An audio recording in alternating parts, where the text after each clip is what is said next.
सच्चिदानन्दरूपाय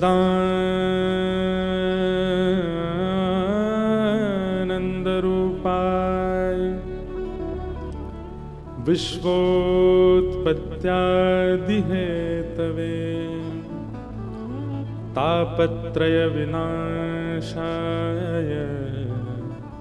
श्रीकृष्णाय वयं नुमः। सच्चिदानंद रूपाय। भगवान के तीन रूप हैं, सत्य, चैतन्य और आनंद। सबसे पहली बात है कि श्री ठाकुर जी सत्य स्वरूप हैं। बहुत ध्यान से सुनिएगा आप। ठाकुर जी सत्य हैं। मैं एक बात कथा में कहा करता हूं कि यदि कोई व्यक्ति सुबह शाम पूजा नहीं करता, मंगलवार के व्रत नहीं करता, सोमवार के व्रत नहीं करता, लेकिन वह व्यक्ति सत्य जरूर बोलता है, तो वो व्यक्ति भी किसी जपी से, किसी तपस्वी से, किसी योगी से कम नहीं है। बहुत ध्यानपूर्वक सुनिएगा हमारी बात। हम लोग व्रत उन चीजों का करते हैं जिन चीजों के हम आदी होते हैं। जैसे कि अन्न के हम आदी हैं, अन्न के बिना हम रह नहीं सकते, इसलिए हम उसका व्रत करते हैं। महीना में एक दिन, महीना में 2 दिन, हफ्ते में 1 दिन हम व्रत करते हैं। उस अन्न का त्याग करके हम ठाकुर जी को यह बताते हैं कि नाथ देखो, हमने ये त्याग किया, अब इसके बदले हम पर आप कृपा करो। पर अब जैसे जैसे समय आगे बढ़ता जा रहा है, हमारी जरूरतें कुछ और हो चुकी हैं। आज अन्न का व्रत करना कोई बड़ी बात नहीं है। हम कथा में कहा करते हैं, व्रत करना है तो मोबाइल का करके दिखाओ। अन्न का व्रत करना बहुत सरल हो चुका है, पर फोन का व्रत करना बहुत कठिन है। अगर आपसे कहा जाए कि भाई आने वाली अब सोमवार को आपको व्रत करना है, लेकिन महादेव को प्रसन्न करने के लिए अन्न नहीं छोड़ना, 1 दिन फोन नहीं चलाना, वो आपके लिए ज्यादा कठिन हो जाएगा। अन्न को आप त्याग सकते हो। ये अन्न का व्रत तो उस समय प्रारंभ हुआ था जब हमारा सर्वस्व अन्न ही था, जब सब कुछ नहीं था, केवल अन्न से ही हमारा गुजर बसर होता था। इसलिए अपने व्रतों को परिवर्तित कीजिए। जरूरी नहीं है कि आप अन्न का ही व्रत करो। आप महादेव के पास जाकर के महादेव से प्रणाम करके कहो, हे महादेव, आने वाले इतने सोमवार तक हमारे कहे से एक काम कीजिएगा, जितने सोमवार श्रावण में आते हैं, सारे सोमवारों में अपनी बुरी आदतों का व्रत कीजिए। हर सोमवार को ये नियम ले लीजिए, जब सोमवार हम क्रोध ही नहीं करेंगे। हमारा व्रत रहता है भाई, क्रोध नहीं आएगा चाहे कोई कितना ही बुरा करे। आप विश्वास माने, अन्न के व्रत से ज्यादा प्रभावशाली व्रत आपका माना जाएगा। और एक बार को हो सकता है कि अन्न के व्रत से भगवत प्रसन्नता नहीं हो, लेकिन क्रोध का व्रत करोगे तो श्री महादेव निश्चित प्रसन्न होंगे। क्रोध का व्रत और लोभ का व्रत, काम का व्रत, ऐसे ही सत्य व्रत। मैं सत्य ही बोलूंगा चाहे कुछ हो जाए, यह भी एक व्रत है, यह भी एक अनुष्ठान है। और इस व्रत अनुष्ठान का फल अन्न के व्रत से कई गुना ज्यादा है। जो सत्य व्रत नहीं कर पाते, जो क्रोध व्रत नहीं कर पाते, जो कोई और नियम धारण व्रत के नहीं कर पाते, वो अन्न का व्रत करते हैं। हम अन्न के व्रत के हम खुद भी अन्न का व्रत करते हैं एकादशी को, हम कोई उसके विरोध ही नहीं है। लेकिन एक बात कह रहे हैं कि व्रत करना है तो उन चीजों का करो जिनसे आपका स्वभाव बिगड़ रहा है।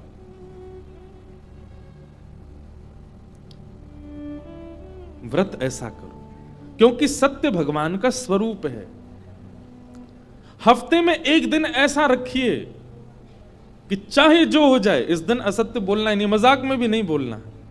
तो आप कहीं ना कहीं हिमालय के तपस्वी के बराबर तप ही कर रहे हो, क्योंकि आप 1 दिन पूरा सत्य बोल रहे हो। संसार में हर व्यक्ति झूठ बोलता है, हर दिन बोलता है।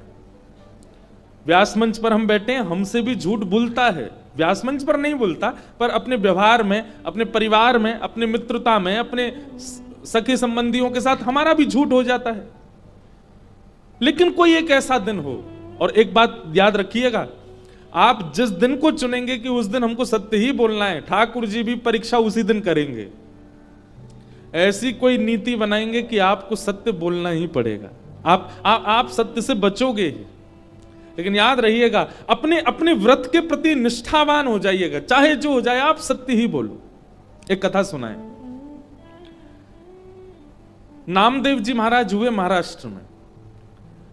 नामदेव जी का एकादशी निष्ठा थी, मैं कथा में सुनाता हूं। वो एकादशी के दिन अन्न नहीं खाते थे, और खाना भी नहीं चाहिए, शास्त्र मना करते हैं। एकादशी व्रत करते थे, और केवल करते ही नहीं थे, नामदेव जी के आगे जो आ जाता था उस सबसे एकादशी करवाते थे। मान लीजिए आप घूमते घूमते नामदेव जी के आगे आ गए और आप कहीं अन्न खा रहे हो और नामदेव जी ने आपको देख लिया, तुरंत हाथ पकड़ लेंगे, आपके हाथ में जो सामग्री होगी उसको दूर रख देंगे, बोले भैया आज एकादशी, आज अन्न नहीं खाओगे। और जब तक द्वादशी लग नहीं जाएगी आपके पीछे पीछे घूमेंगे कि कहीं अन्न ना खा ले, ऐसा नियम था उनका। एक दिन भगवान बोले नामदेव जी की परीक्षा ली जाए,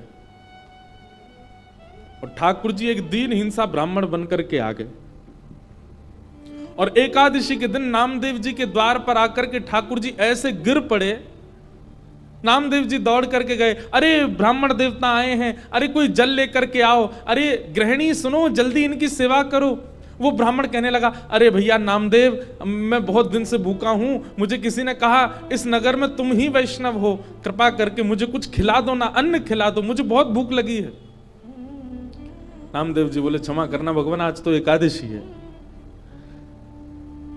अब वो ब्राह्मण कहने लगा, अरे तुमको एकादशी की पड़ी है, मैं पिछले कितने दिनों से अन्न नहीं पाया मैंने, मेरे प्राण निकलने वाले हैं, इस समय अन्न ही मेरे प्राण हैं, तुम यदि अन्न नहीं खिलाओगे तो मैं मर जाऊंगा।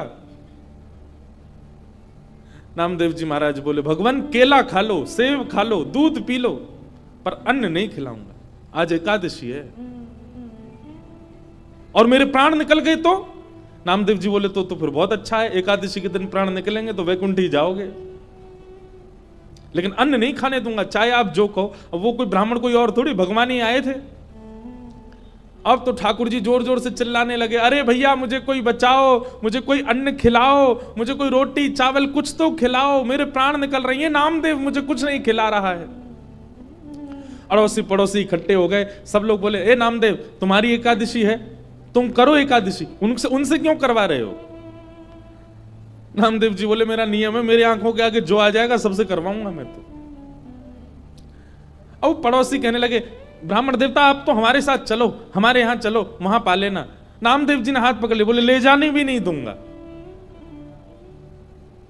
ब्राह्मण बोले, बड़ा विचित्र भाई, मेरे प्राण निकल जाएंगे। बोले भले ही निकल जाएं, खिलाने के लिए मना थोड़ी किया, केला देता हूं, सेब दे रहा हूं, आपको दूध दे रहा हूं, लेकिन अन्न नहीं दूंगा। अब ठाकुर जी तो जब नाटक करने में आते हैं तो सबको पीछे छोड़ देते हैं। आहा, विलाप करते करते करते करते ठाकुर जी ने ऐसा नाटक किया कि प्राण निकल ही गए, लेकिन नामदेव जी ने अन्न नहीं खिलाया। जैसे उस ब्राह्मण के प्राण निकले, नामदेव जी महाराज नेत्रों से अविरल अश्रुधार गिरने लगी। सब लोग नामदेव पे चिल्लाने लगे, अरे ऐसी कैसी एकादशी तेरी कि तेरे द्वार पर आकर के एक ब्राह्मण ने अपने दम तोड़ दिए, ये एकादशी का व्रत मिला तुझे? नामदेव जी बोले, भैया मेरी निष्ठा की वजह से ब्राह्मण के प्राण गए हैं, इसलिए मैं अपने आप को दंड स्वयं दूंगा। एक चिता बनाई, चिता में उस ब्राह्मण का शव पधरा दिया और स्वयं भी उस चिता में बैठ गए, अपनी पत्नी को भी बिठाया, अपने पूरे परिवार को बिठा लिया। बोले हम सब इनके साथ अपने देह का त्याग कर देंगे। जैसे ही चिता में अग्नि प्रज्वलित हुई, वो ब्राह्मण का शव उठ करके खड़ा हो गया, शंख चक्र गदा पद्मधारी श्रीमन नारायण प्रकट हो गए और नामदेव को चिता से उछाल करके बाहर ले आए, हृदय से लगा लिया। अरे मेरे नामदेव, अरे मेरे नामा, ये कोई ब्राह्मण नहीं था, ये तो मैं ही आया था तुम्हारे व्रत की परीक्षा लेने के लिए। मान गए तुम्हारी निष्ठा को। बंधुओं, नियम करना बड़ी बात नहीं है। कई लोग नियम का पालन करते हैं। कई लोगों का नियम है, सुबह 4 बजे उठेंगे, उठ करके स्नान करेंगे, हनुमान जी का चोला चढ़ाएंगे, शंकर जी का अभिषेक करेंगे, आदि आदि जो भी उनके नियम करना बड़ी बात नहीं है, पर नियम कितनी निष्ठा से किया जा रहा है यह बड़ी बात है। वो आपका डेली रूटीन की तरह नहीं होना चाहिए। वो निष्ठा के साथ होना चाहिए, उत्सुकता के साथ होना चाहिए। तो भगवान का स्वरूप है सत्य। अगर व्यक्ति बहुत कुछ नियम नहीं करता लेकिन सत्य का आचरण करता है तो वह व्यक्ति भी एक धार्मिक व्यक्ति माना जाएगा। क्यों? क्योंकि सत्य भगवान का स्वरूप है। कोई व्यक्ति नित्य मंदिर नहीं जाता परंतु नित्य सत्य बोलता है तो वो व्यक्ति धार्मिक है। अच्छा, एक और बात, सत्य के भी एक पैमाने होते हैं। कहां बोलना चाहिए, कितना बोलना चाहिए, कैसा बोलना चाहिए, यह भी पता होना चाहिए। कई बार कई सत्य अच्छे नहीं होते, कई सत्य अच्छे नहीं होते। कोई कसाई जीव को मारने के लिए जा रहा है और जीव आपके सामने से ही गया है। कसाई आकर के आपसे पूछे कि आपने उस जानवर को देखा, आप सत्य बोलोगे? सत्य बोल दोगे तो एक के प्राण चले जाएंगे। तो कहीं कहीं प्राण की रक्षा के लिए, कहीं कहीं किसी की कुशलता के लिए सत्य नहीं भी बोलना चाहिए, परंतु यह आपको कौन सिखाएगा? यह सत्संग सिखाएगा। यह विवेक बुद्धि आपको सत्संग कथा प्रदान करेगी कि कहां, कब, कैसे, क्या, कितना बोलना है, पर सत्य का आचरण। तो सत्य भगवान का स्वरूप, दूसरा चैतन्य भगवान का स्वरूप है। बंधुओं, विश्व में सब जगह परमात्मा जड़ दिखाई देते हैं। मूर्ति में दिखाई देंगे, धातु में दिखाई देंगे, पत्थर में दिखाई देंगे, परंतु वो दिख रहे हैं हमको, है नहीं। वो वास्तव में चैतन्य है, हमारी तरह है। हमारी तरह उनको भी सर्दी लगती है, उनको भी गर्मी लगती है, उनके भी हाथ पांव सीधे होते हैं, वह भी एक रूप में रहते हैं। हमारी बुद्धि जड़ है, इसलिए परमात्मा जड़ दिखाई दे रहा है। मीराबाई की बुद्धि चैतन्य हो गई थी, इसलिए जहां देखती थी वहीं उनको परमात्मा दिखते थे। सूरदास की बुद्धि चैतन्य हो चुकी थी, नेत्र ना होने के बाद भी उनको परमात्मा दिखते थे। वास्तव में कथा सुनने का पर्पस क्या है? कथा सुनने का उद्देश्य क्या है? हमारी जड़ बुद्धि चैतन्य हो जाए। महाराज, जड़ बुद्धि चैतन्य हो जाएगी ना तो जित देखूं उदित श्याममयी है। जिसको देखोगे उसमें ठाकुर जी का अनुभव होने लग जाएगा। और जड़ बुद्धि का स्वरूप क्या है कि ठाकुर जी में भी दोष दिखने लग जाए तो ये समझो यही जड़ बुद्धि है। और निर्जड़ बुद्धि कौन सी है? सामान्य व्यक्ति को देख करके भी उसमें ठाकुर जी का अनुभव होने लग जाए, यही जड़ शून्य बुद्धि है। कथा का उद्देश्य जड़ शून्य बनाना है बुद्धि को, जड़ युक्त नहीं। 7वें दिन, और अब तो उल्टा हो गया, अब 8वें दिन कथा। वैसे हम पता कितने 2, 3, 4 साल बाद करीब 8 दिन की कथा करेंगे। अभी समय ही नहीं रहता तो 7 ही दिन का करते हैं, परंतु आज का विलंब होना बिसौली के लिए बोनस हो गया। हम रास्ता में बात करते आ रहे पंडित जी से, मैंने कहा कहीं से पंखा भेज दो, मेरी गाड़ी उड़ के आ जाए तो पहुंच जाऊं। फिर अंत में हमने कहा भाई एक काम करो, 21 को हमको 1 बजे तक एक स्थान पर पहुंचना है, तो यहीं से उड़ के चले जाएंगे, लेकिन 21 को कथा सुना के जाएंगे। तो यह भी एक आनंद है। 8 दिन बाद आपकी दृष्टि परिवर्तित होनी चाहिए। जैसी आज है वैसी ही 8वें दिन भी है, जैसा स्वभाव आज है वैसा ही 8वें दिन भी है, जैसी बोली चाली आज है वैसी 8वें दिन भी है। तो निश्चित मानिए आपने समय को व्यर्थ किया। आप रमेश हो, आप रमेश हो, आप मुकेश हो, जो भी यहां बैठे हो, आज जैसे हो 8वें दिन वैसे नहीं होने चाहिए। आपके अंदर सरलता जन्म ले, आपके अंदर दीनता आवे, आपके अंदर दैन्य भाव आवे, आपके अंदर पहले से अति प्रेम आ जाए, तो समझो कथा को आपने सुना। आज जितना क्रोध है उतना कथा सुनने के बाद भी है, आज जितना लोभ है उतना कथा सुनने के बाद भी है, तो फिर काय बात की कथा? अरे भाई, औषधि लेने के बाद तो रोग दूर होना चाहिए। औषधि लेने के बाद भी रोग दूर नहीं हो रहा है, इसका मतलब क्या है? या तो औषधि एक्सपायर हो चुकी है, या फिर औषधि लेने वाला व्यक्ति नियम का पालन नहीं कर रहा है। इसलिए भैया, इन सप्त दिवस की कथा से मन, बुद्धि, नेत्र सब परिवर्तित होने चाहिए। सब में एक सुधरा हुआ व्यवहार आना चाहिए। ऐसी भावना। सच्चिदानंद रूपाय, भगवान का सत्य स्वरूप है। दूसरा स्वरूप ठाकुर जी का चैतन्य है। वो जड़ भले ही हैं, परंतु दिख रहे हैं जड़ है नहीं, वो साक्षात चैतन्य है। और तीसरा भगवान का रूप है आनंद, आनंद रूपाय, भगवान आनंद है। अब देखो एक बात, हमारी तरफ देखो सब लोग, जितने लोग बैठे हो, कथा का समय 1 बजे से और हम मंच पर आकर के बैठे 7 बजे, लगभग 6 घंटे बाद, 6 घंटे बाद कथा कहनी प्रारंभ करी, परंतु यहां जितने लोग बैठे हैं 6 घंटे की थकान भूल गए। 6 घंटे का जो भी उनके मन में भाव आया, जो भी उनको थकान हुई, सब भूल भाल गए। और 6 घंटे बाद जैसी कथा प्रारंभ हुई, आप सब अपने आप प्रसन्न हो गए। सबके मुख पे एक अद्भुत प्रसन्नता आ गई। हम तो सुबह के निकले हैं, पूरे दिन के और रात में भी 3-4 बजे तक जागे रहे, जिस काम के लिए गए थे, सोए भी नहीं। परंतु यहां 7 बजे बैठते ही एक अद्भुत आनंद, एक अद्भुत संचार चित्त में आ गया। इसी को ही ठाकुर जी का स्वरूप माना गया। ये जो हमारे साथ हुआ 7 बजे के बाद, यही ठाकुर जी, ये अनुभूति, यह अनुभव, यह ऊर्जा, यही श्री कृष्ण है। आनंद रूप है, भगवान का स्वरूप आनंद है। इसीलिए चौथे दिन गाया जाता है, हाथी दीने घोड़ा दीने और दीन पालकी, बालकन को लाडू पेड़ा बूढ़िन को लापसी, नंद घरा नंद भयो जय कन्हैया। अभी यही भाव है कि बिसौली में आनंद भयो और आगामी 7 दिन के लिए आनंद भयो। अब यहां आनंद ही आनंद होगा। आपकी जितनी चिंताएं हैं, आपके जितने विषाद हैं, सब भूल जाएंगे जब आप कथा में आएंगे। भले बाहर याद रहें, पर यहां जब कथा सुनने लग जाएंगे, सब निश्चित है कि आप भूल जाओगे। किस स्थिति में आ जाओगे? आनंद। और वही आनंद श्री कृष्ण है, वही आनंद परमात्मा। तो भगवान के 3 स्वरूप हैं, सत्य, चैतन्य और आनंद।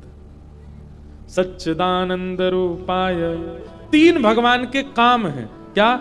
उत्पत्ति करना, विश्व की पालन करना और संहार करना।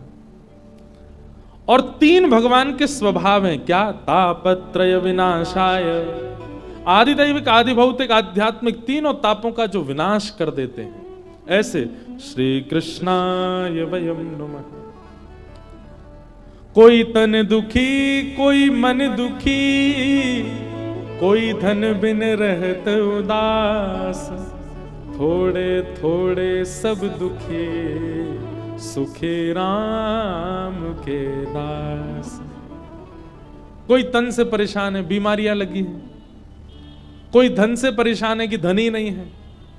किसी का तन भी सुखी है, किसी पे धन भी बहुत है, लेकिन वो अपने मन से ही परेशान है। कई लोग आपने देखे बहुत धनवान है, शरीर भी बढ़िया है, फिर भी मुख पे मुस्कान नहीं है उनके। क्यों? मन से दुखी है। थोड़े थोड़े सब दुखी, सब दुखी है संसार में, केवल एक सुखी है। कौन? सुखी राम के दास, सुखी कृष्ण के दास। जो राम कृष्ण भजते हैं वही सबसे ज्यादा सुखी है, वही सबसे ज्यादा प्रसन्न है।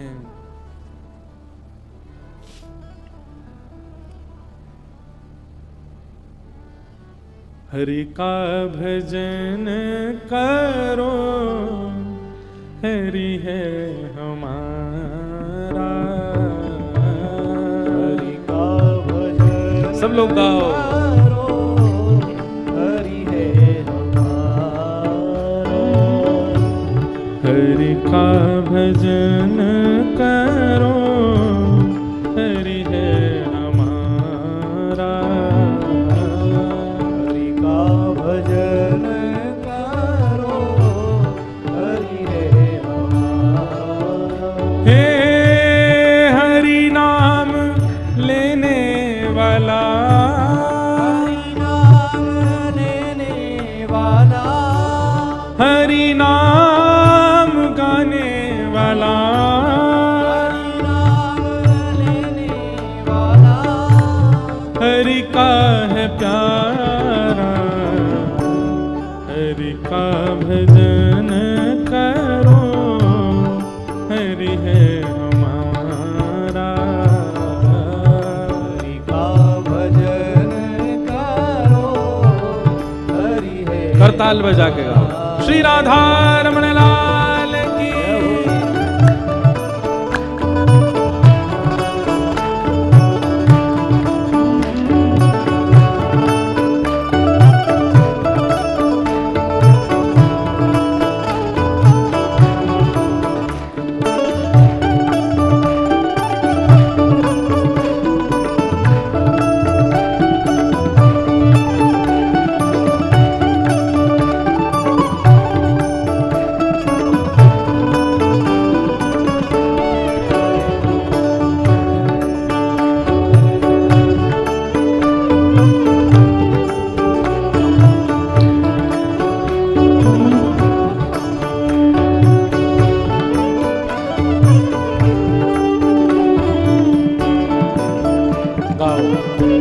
हरि नाम से तेरा काम बनेगा, हरि नाम से तेरा काम बनेगा, हरि नाम से तेरा काम बनेगा,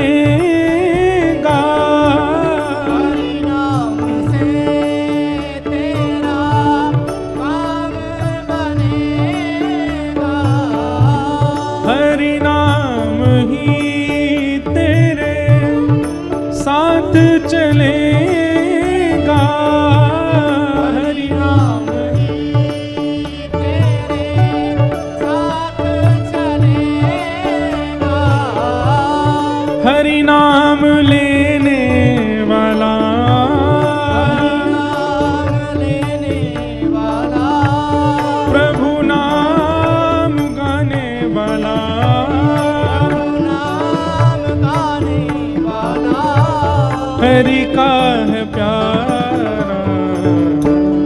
हरि का भजन करो, हरि है हमारा। हरि का भजन करो, हरि है हमारा, हरि का भजन करो, हरि है हमारा।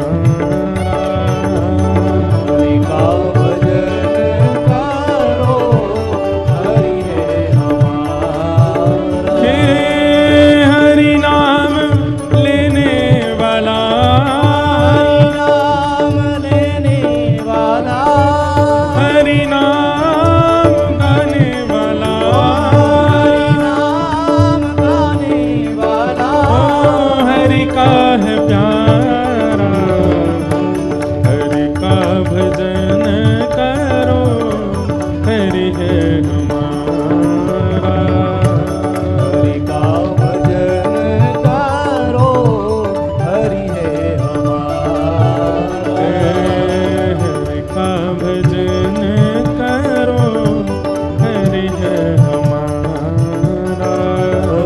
हरि का भजन करो, हरि है गोविंद बोलो, हरि गोपाल बोलो, करताल बजा के गाओ। गोपाल, गोविंद बोलो, हरि गोपाल बोलो, गोविंद बोलो, हरि गोपाल बोलो, श्री राधा रमण हरि गोविंद बोलो, रमण हरि गोविंद बोलो, श्री राधा रमण हरि गोविंद बोलो, रमण हरि गोविंद बोलो, जय गोविंद बोलो, हरि गोपाल बोलो, गोविंद बोलो, हरि गोपाल बोलो, हरि गोविंद बोलो, हरि गोपाल बोलो, गोविंद बोलो, हरि गोपाल बोलो, जय जय गोविंद बोलो, हरि गोपाल बोलो, हरि गोविंद बोलो, हरि गोपाल बोलो, हरि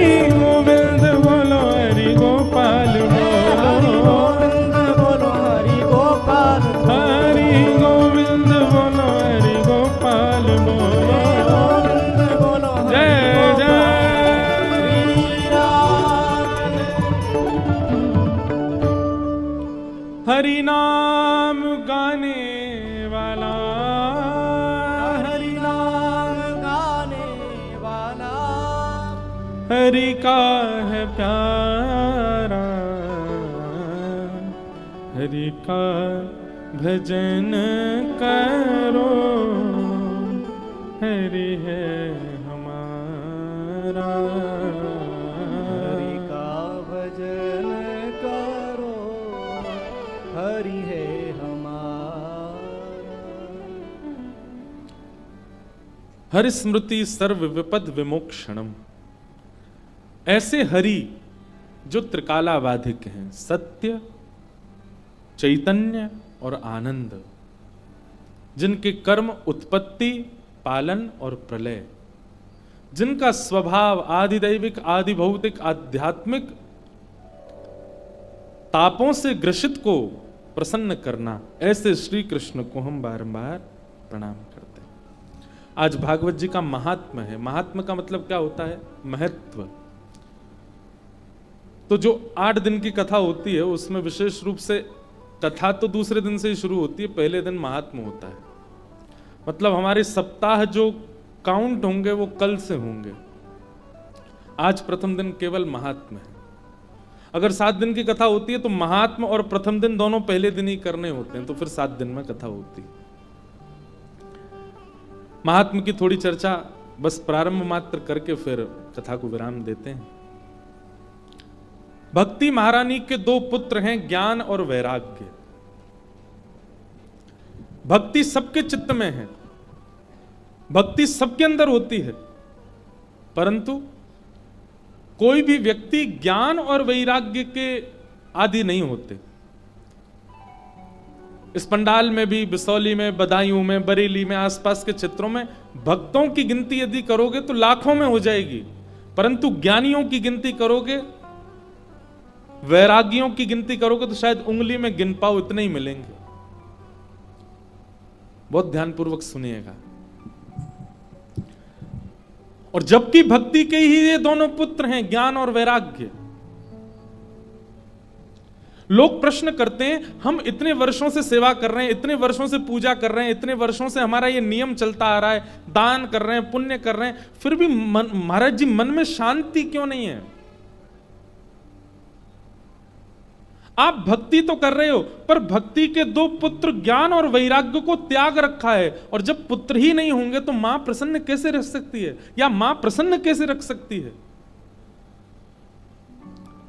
भक्ति के ये 2 पुत्र हैं, ज्ञान और वैराग्य। इनको जीवन में स्थान देना अति अनिवार्य है।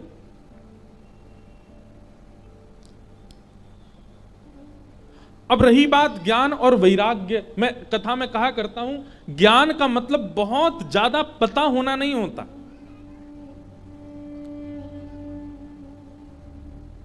एक बात बहुत ध्यान से सुनिएगा। रसोई घर में मिर्च भी है, हल्दी भी है, धनिया पाउडर भी है, जीरा भी है, राई भी है। ये सब मुझे इसलिए पता क्योंकि हम पे भी भोजन बनाना आता है। हींग भी है और तेज पत्ता भी है, घी भी है, तेल भी है, घिया भी है, टमाटर भी है, आलू भी हैं, सारी सामग्री हैं, लेकिन बनाना भोजन नहीं आता। उसका क्या फायदा? रसोई है, सामग्रियां सादी हैं, लेकिन सामग्रियां सारी हैं, लेकिन पकाना नहीं आता, उसका निर्माण करना नहीं आता, तो इन सब व्यवस्थाओं का क्या फायदा? ठीक वैसे ही भक्ति तो है, पर उसके पुत्र ज्ञान और वैराग्य यदि नहीं है तो भक्ति कहीं ना कहीं अधूरी रहेगी। और ज्ञान का मतलब बहुत पता होना, बहुत नॉलेज होना नहीं होता। ज्ञान का मतलब होता है जितना पता है उसका सदुपयोग करना, उसको व्यवस्थित करना, इसको ज्ञान कहते हैं। क्या रावण नहीं जानता था कि अबला स्त्री को हरण करना ये शास्त्र विरुद्ध बात है? इतना बड़ा ज्ञानी, इतना बड़ा पंडित, उसको नहीं पता था कि एक महिला का हरण नहीं करना चाहिए? पता था, वो जानता था, वो ज्ञानी था। उसके पास में ज्ञान तो है, पर उस ज्ञान का विवेक नहीं है। उसका सदुपयोग कैसे करना चाहिए ये उसको नहीं आता। ये सत्संग सिखाता है। आपको नॉलेज तो बहुत हो जाएगी, आपको पता तो बहुत चल जाएगा, आप अपने पास अर्जित तो बहुत कर लोगे, लेकिन उसको व्यवस्थित कैसे करना चाहिए ये आपको सत्संग सिखाएगा। इसलिए सत्संग से मिला जो ज्ञान होता है ना, उसी ज्ञान को विवेक कहते हैं, और विवेक जो होता है वो सदैव सद्मार्ग की ओर ही ले जाता है।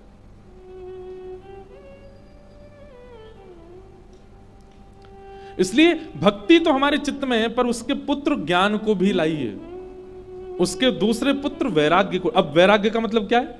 वैराग्य का मतलब बिसौली छोड़ दो, बदायूं छोड़ दो, यहां से छोड़ छाड़ के अपने बोरिया बिस्तर सब बांध करके पत्नी बच्चे परिवार सब छोड़ दो, हरिद्वार चले जाओ, हिमालय पे चले जाओ, वृंदावन चले जाओ। ये वैराग्य है? नहीं, ये वैराग्य नहीं है। वैराग्य का मतलब शरीर से सबका त्याग करना नहीं होता है,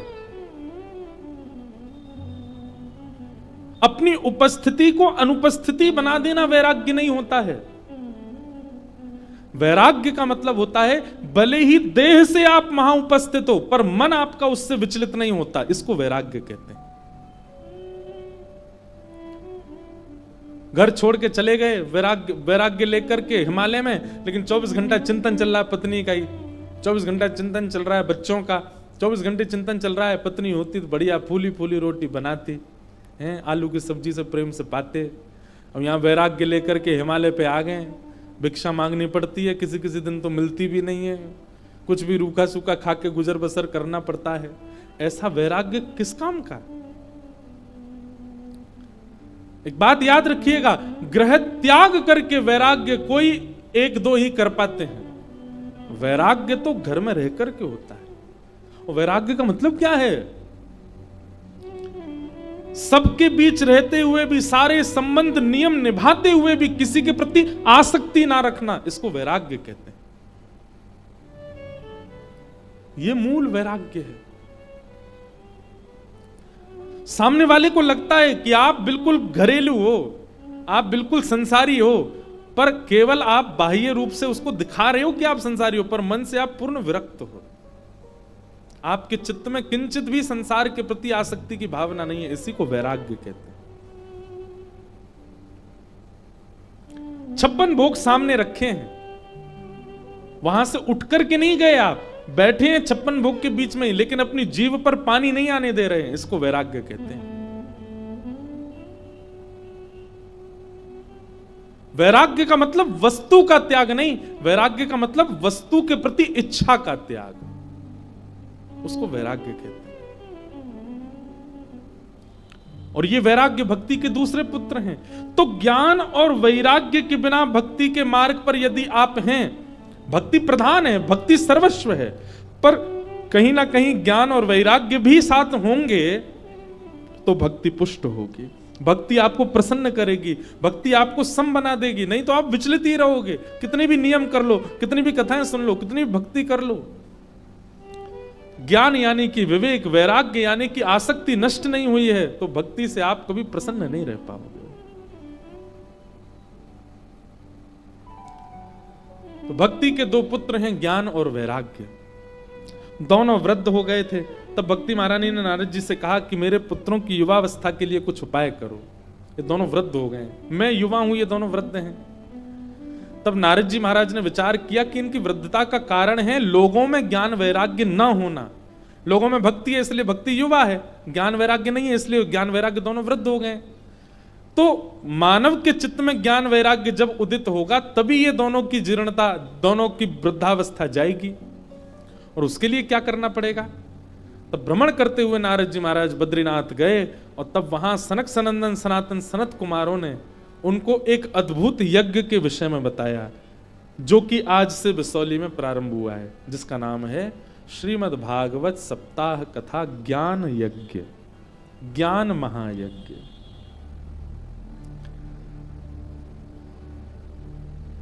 सनत कुमारों ने कहा, नारद जी यदि आप ज्ञान वैराग्य की वृद्धावस्था को दूर करना चाहते हैं तो उसके लिए एक ही उपाय है। क्या? सत्कर्म सूचको नूनम ज्ञान यज्ञ स्मृतो बुधये श्रीमद् भागवतालाप सतु गीत सुखादिबे। हे नारद जी,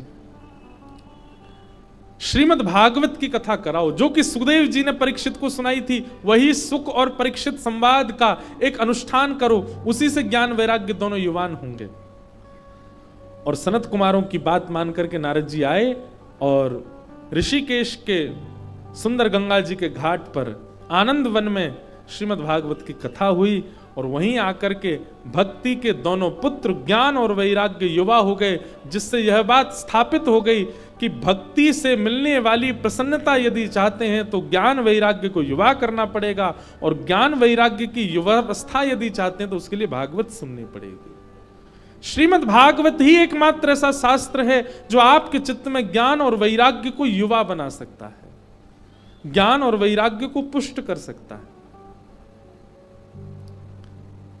भक्ति सुतौ तौ तरणौ गृहीत्वा प्रेमैक रूपा सहसा विरासित।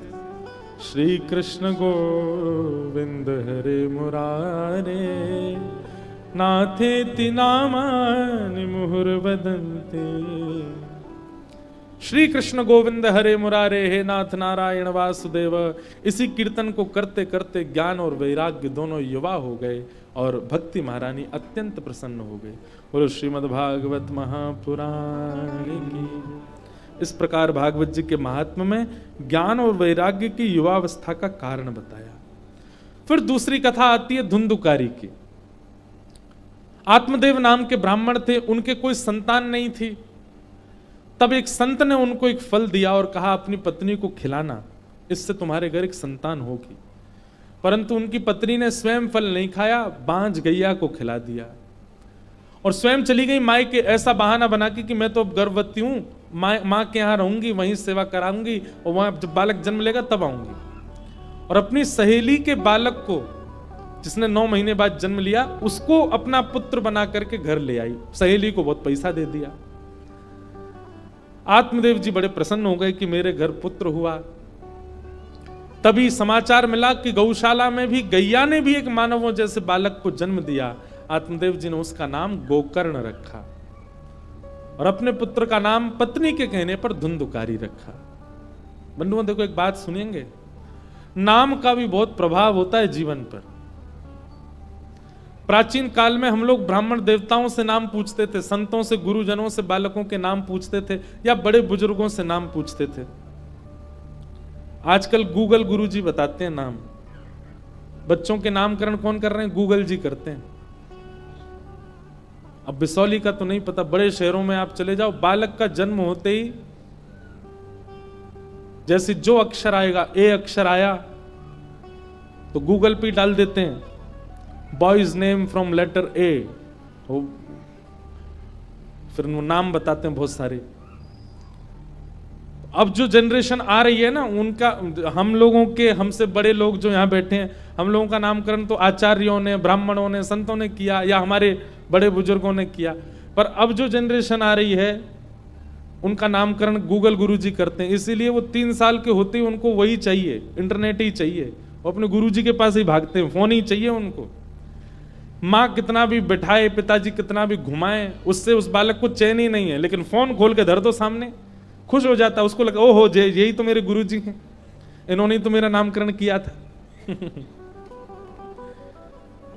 अब भी बदलाव हो सकता है, चाहे 1 वर्ष प्रतीक्षा करनी पड़े, पर नामकरण अपने बालकों का किसी आचार्य से, गुरु से या ब्राह्मण से ही करवाओ, और नहीं मिले तो फिर अपने घर के बड़े बुजुर्गों से कोई नाम पूछ के रखो।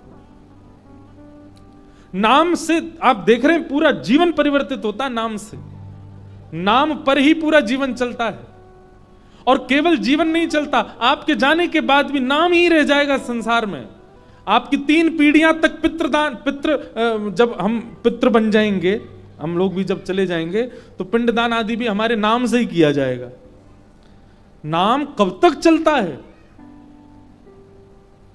इसलिए भैया, नाम सबसे पहला संस्कार शुद्ध होना चाहिए, नामकरण संस्कार। नाम बहुत अच्छा सा रखो, सोच समझ के रखो, गुरु आचार्यों से पूछ के रखो। हमको लोग मिलने आते हैं, बच्चों को लेके आते हैं, हम पूछते नाम क्या, ऐसा नाम बताते तो हमें भी ये कहाँ से रखा, गूगल पे मिला था, वहीं से समझ आ जाता है ये बालक फोन बहुत चलाएगा, क्योंकि इसके। लेकिन जिसका नामकरण आचार्य करते हैं, जिसका नामकरण गुरुजन करते हैं, वो फिर भविष्य में चल करके गुरुजन, माता पिता और सब श्रेष्ठ जनों का सेवक भी बनता है। ये सब बातें सुनने में थोड़ी हास्यपद लगती हैं, पर इनकी गहराइयों को आप समझ नहीं रहे हैं। ये समझने वाली बात है, ये परिवर्तन करने वाली बात है, आपको करना चाहिए। जो भी ऐसा परिवार यहां कोई बैठा हो जहां अभी संतान आने वाली है, जहां आ चुकी है वो तो कुछ नहीं कर सकते, अब सोचो कि अब नाम बदलवा दें, अब तो जो हो गया सो हो गया। लेकिन जिनके यहां अब आने वाले हैं वो प्रयास करना कि कोई गुरु आचार्य ही नाम रखे, उसका प्रभाव आपको देखने को मिलेगा उस बालक में।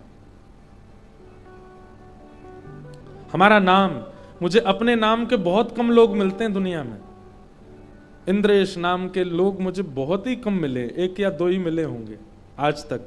27-28 वर्ष की आयु में 2-3 लोगों से मिला हूं जो इंद्रेश नाम के।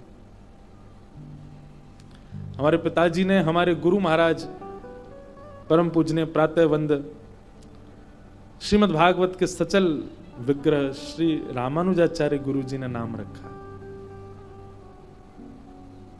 कई लोग सोचते हैं इंद्रेश का मतलब होता है इंद्र देवता, नहीं। ये एश जिनके भी नामों में आता है, जैसे गोपेश, रमेश, महेश, तो एश का मतलब सीधा लगा लीजिए, इसका संधि विच्छेद करके आगे वाले अर्थ के जो ईश हैं वो है नाम। तो इंद्र के जो ईश यानी कि श्री कृष्ण, जब उन्होंने गिरिराज जी उठाए तो इंद्र का मान मर्दन किया, इसलिए नाम पड़ा इंद्रेश। अब देखो कितना अच्छा अर्थ है। ऐसे ही बच्चों का नाम अर्थ से, और उनको बच्चों को बताओ, आचार्य से ही बुलवाओ, इनके नाम का अर्थ इनको पता हो। फिर देखिएगा जैसा उसका नाम है ना वो वैसा ही बनता चला जाएगा। अब नाम ही रखा बालक का मोंटी, तो मोंटी ही बनेगा वो वैसा ही बनेगा। नामकरण का प्रभाव होता है। ये कथा हम धुंधुकारी के प्रसंग में कह रहे हैं। उसका नाम धुंधुकारी, धुम धुम करोति धुंधुकारी, ऐसा ही हुआ। धुंधुकारी धीरे धीरे दोनों जैसे बड़े हुए, गोकर्ण पंडित ज्ञानी बना, धुंधुकारी महान दुष्ट बना। माता पिता पर ज्यादा प्रहार, हाथ आदि उठाने लगा। मां ने एक दिन अपने प्राण त्याग दिए, पिताजी घर छोड़ करके वन में चले गए। ऐसा पुत्र जिसके घर में आने से घर ही नरक बन गया।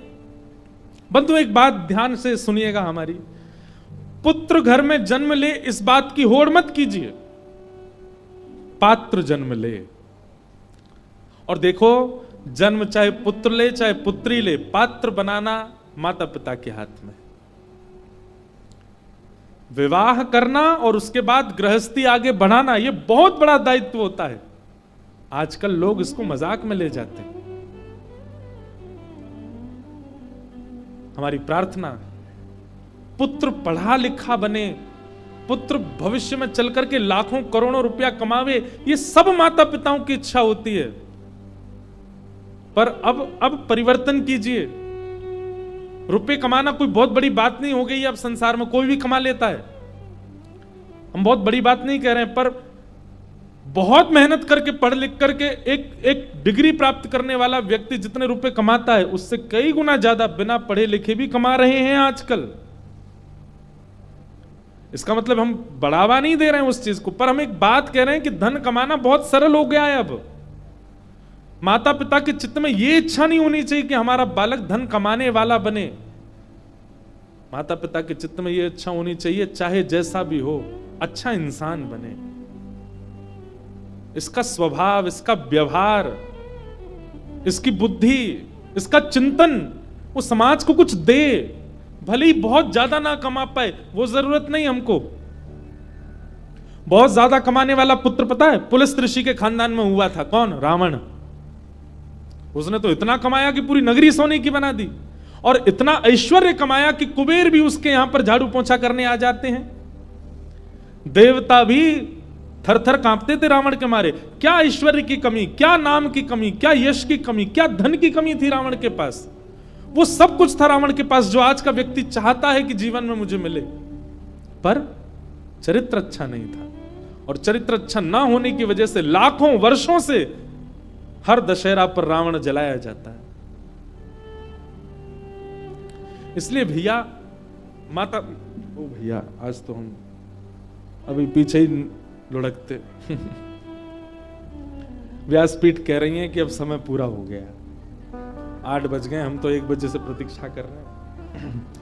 तो हम एक बात कह के अपनी बात पूरी करें कि माता पिता ये संकल्प लीजिए कि हमारी पुत्री या पुत्र एजुकेशन में आगे जाए, खूब बढ़िया स्कूल कॉलेज यूनिवर्सिटी में पढ़े, अच्छी बात, लेकिन नहीं बन पाए एजुकेशन में आगे, नहीं पढ़ पाए अच्छी यूनिवर्सिटी कॉलेज में, तो कम से कम अच्छा इंसान बने, व्यक्तित्व अच्छा हो उसका। अरे बड़े बड़े शहरों में तो एक गलत चीज सिखाई जा रही है, पता क्या? बच्चों को बोलते हैं चतुर नहीं बनोगे तो संसार तुम्हारा फायदा उठा लेगी, तुम चंट चालाक नहीं होगे। अरे कितने विवाह टूट रहे हैं, किस लिए? क्यों विवाह नहीं करना उससे? वो लड़की बहुत सीधी है, इतनी सीधी लड़की नहीं चाहिए हमको, उस लड़के से विवाह क्यों? अरे नहीं, बहुत ज्यादा ही सरल है। ये कलयुग का प्रभाव है कि आपको सीधे लोग, सच्चे लोग, सरल लोग, सहज लोग अच्छे नहीं लग रहे हैं। अब ये लगता है कि संसार में रहने के लिए चतुर होना बहुत जरूरी है, स्मार्ट होना बहुत जरूरी है। एक बात हमारी बहुत ध्यान से सुनिएगा और इसी बात के साथ आज की कथा को विराम देंगे। जितने चतुर बनोगे, जितने स्मार्ट बनोगे, जितने ज्यादा बुद्धिमान और जितने ज्यादा संसार की हर चीज को जानने वाले बन जाओगे, आप संसार के प्रिय बन जाओगे। लेकिन आप जितने सरल, जितने सहज, जितने प्रिय, जितने डाउन टू अर्थ, जितने दीन बनोगे, उतने ज्यादा ठाकुर जी के प्रिय रहोगे। आपके हाथ में संसार का प्रिय बनना है कि ठाकुर जी का। संसार उसी से प्रेम करता है जो बहुत चतुर है, लेकिन ठाकुर जी उसी से प्रेम करते हैं जो बहुत भोला है, बहुत सरल है, बहुत सहज है। आप कहते हैं कि भाई चतुराई बहुत जरूरी, नहीं तो संसार आपका दुरुपयोग कर। अरे आप सरल बन के तो देखो, कोई आपके साथ छल करने आएगा तो ठाकुर जी आड़े आ जाएंगे सामने। ये सीधा है, इसका तुम दुरुपयोग थोड़ी कर सकते हो, हम साथ खड़े। इसलिए भैया हमारे बालक एक व्यक्ति अच्छे बने, ऐसा प्रयास करो। धुंधुकारी की वजह से गोकर्ण जी आत्मदेव जी वन में चले गए, गोकर्ण जी ने ज्ञान उपदेश किया, धुंधुकारी मर करके प्रेत बना। माता पिता से बैर करने वाला बालक निश्चित है कि वो प्रेत बनेगा। भूत बनने के भी कुछ लक्षण हैं, कल की कथा में बताएंगे हम। ऐसे कौन कौन से कर्म हैं जिनको करने से व्यक्ति मरने के बाद चाहे लाख कोशिश कर ली हो लेकिन वो भूत ही बनेगा।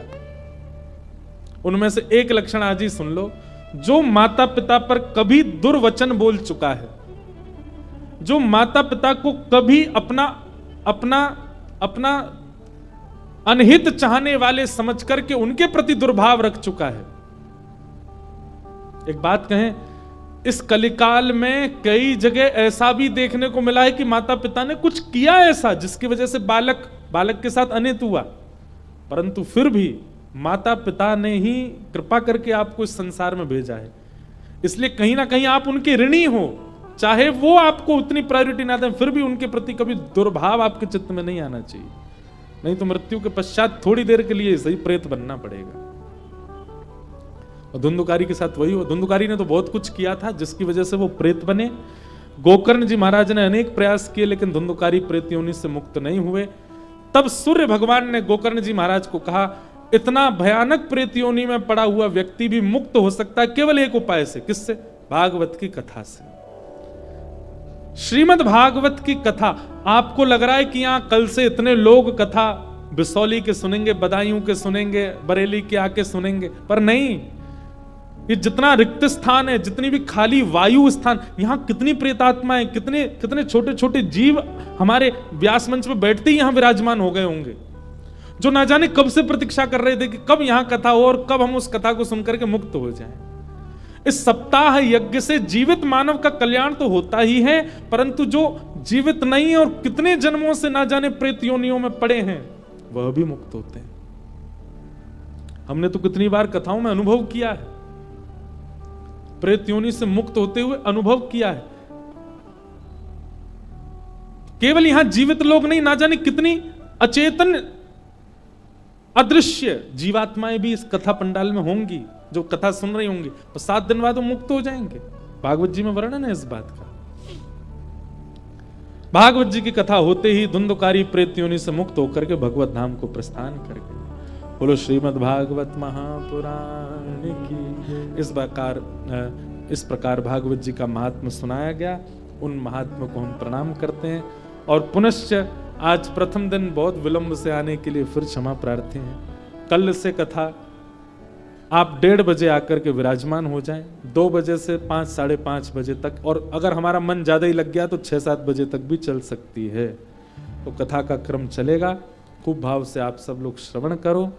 जय राधे राधे राधे गोविंद राधे, जय राधे राधे राधे गोविंद राधे, राधे राधे राधे गोविंद राधे, राधे राधे राधे गोविंद राधे, गोविंद राधे गोपाल राधे, गोविंद राधे गोपाल राधे, गोविंद राधे गोपाल राधे, गोविंद राधे गोपाल राधे। एक बात और, हमारे हर कथा में प्यारे श्री गिरधर लाल जी भी संग आते हैं। उनके दर्शन का समय होता है सुबह 11 से 12 कथा से पहले,